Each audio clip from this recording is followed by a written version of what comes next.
Every classic automobile is unique, yet every one evolved out of a special relationship between a car and a driver. A relationship based on what the car can deliver and what the driver can appreciate.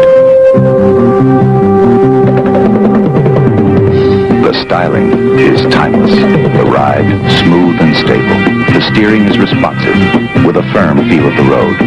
The brakes are positive, and the engine is eager. Precision machinery able to react instantly. Many fine automobiles have earned the right to be called classic. But until now, no new car ever started out a classic, let alone a reasonably priced classic. Of course, until now, there's never been a 1971 Grand Prix.